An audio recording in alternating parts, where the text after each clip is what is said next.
Video ini buat kalian yang pengen menjadi kaya raya cuy di usia muda. Tentunya gue yakin pasti dari kalian sebagai anak muda atau gen milenial pasti pengen cepet kaya guys ya. Gak mau kerja dan lain-lain. Nah, video ini sebenarnya cocok gak cocok sih, tergantung dengan mindset kalian.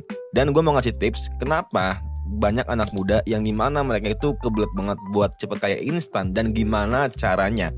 Hello guys, welcome in Bang Ari Jonong. Jadi kali ini gue mau sharing ke kalian kenapa sih orang-orang zaman sekarang, apalagi anak muda ya, terutama mereka itu pengen banget gitu buat cepet kaya di zaman sekarang. Jadi kaya di sini banyak lah dari definisinya lah.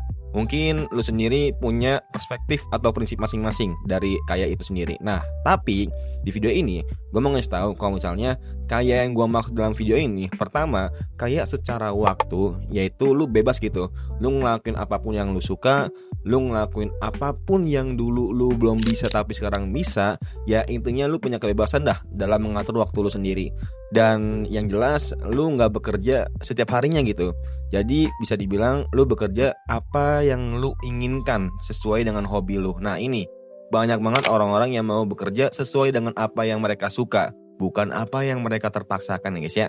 Nah selanjutnya kaya di sini maksudnya itu kaya secara hidup. Secara hidup gimana bang? Lu bahagia, lu tenang, lu senang, lu benar-benar enjoy dalam pekerjaan segala macamnya. Karena kebanyakan orang ketika mereka bekerja, mereka kebanyakan dapat pressure.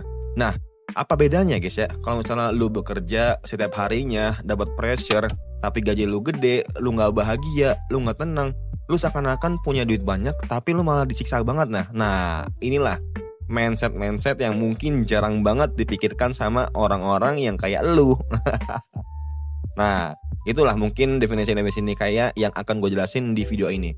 Kalau kayak secara finansial, gue yakin lu punya lah, atau karena masing-masing lah. Mau 100 juta pertama, atau nggak 1 miliar, atau nggak 10 miliar, atau 1 triliun, itu terserah lu masing-masing. Nah, karena definisi kekayaan secara finansial itu nggak ada batasannya atau nggak ada maksimalnya. Intinya lu bisa financial freedom, lu bisa bekerja sesuai dengan apa yang lu inginkan, lu bisa bekerja sesuai dengan apa yang lu inginkan dari dulu yang belum pernah tercapai sampai sekarang. Nah caranya gimana bang? Yang pertama tentunya lu bangun skill yang jarang orang punya. Banyak kok orang-orang yang tanpa sadar mereka punya skill tapi malu gitu buat dituangin, buat diaplikasiin di sehari-harinya. Contohnya apa? Siapa yang kebayang kalau misalnya ada bisnis santo suru cuy? Lu pernah denger lah bisnis santo suru ya? Mungkin di sini nggak kaya ya atau uangnya nggak banyak lah, tapi apa? Kaya secara batin, kaya secara rohani, ini penting banget guys ya. Si Santo ini dia benar-benar bahagia banget, dia senang banget, dan ya mungkin secara uang ya guys ya, secara pendapatan gak banyak lah, tapi secara batin dia senang buat ngebantu orang, dia bahagia segala macamnya. Yang kedua tentunya bangun bisnis yang bisa tumbuh. Nah inilah, jangan dipakai buat foya-foya, jangan dipakai buat pacaran segala macamnya, tapi lu mulai tuh bangun kayak jual produk digital, lu bangun bisnis, bangun brand, bangun jasa, bangun konten. Nah dengan adanya ini lu perlahan-lahan mungkin ya, tahun pertama lu punya 1 bisnis, tahun kedua lu punya 2, tahun ketiga punya 5, tahun keempat punya 10. Nah makin banyak lu punya bisnis, tapi intinya lu harus bisa mengatur dan memanajemen secara langsung. Karena walaupun lu punya manajer masing-masing nih, tapi manajer itu kan tahu sendirilah, paling ada yang manfaatin celahnya, ada yang manfaatin situasinya semacamnya. Makanya lu sebagai atasannya atau sebagai yang punya best brandnya atau bisnisnya, sebisa mungkin lu harus tahu dari lapangan gimana yang terjadinya, finansialnya, keuangannya segala macamnya. Ini penting banget guys ya.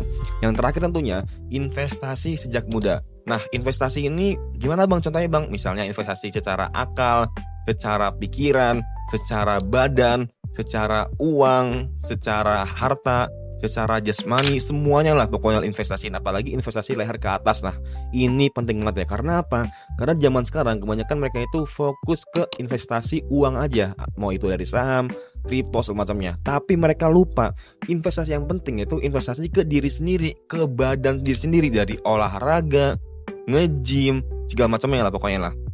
Jangan sampai lu fokus nyari duit tapi Nah, lu lupa akan kesehatan.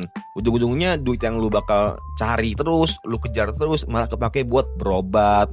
Makanya pola makan, kesehatan, jam tidur, segala macamnya ini harus diperhatiin banget ya sebagai anak muda. Dan kalau misalnya lu udah punya 3 ini, gue yakin lu 1 sampai 3 tahun atau 5 tahun lah maksimal, lu akan ngerasain apa definisi dari kekayaan itu. Nah, mungkin di sini lu nggak pernah atau belum pernah ngerasain, tapi intinya guys ya, kayak yang sebenarnya yang diinginkan sama orang-orang semuanya itu adalah kayak secara batin, yaitu kebebasan apa yang mereka inginkan, apa yang ingin dia lakukan, dia bisa lakukan tanpa ada pressure dari atasan, dari teman-teman, dari viewer segala macamnya.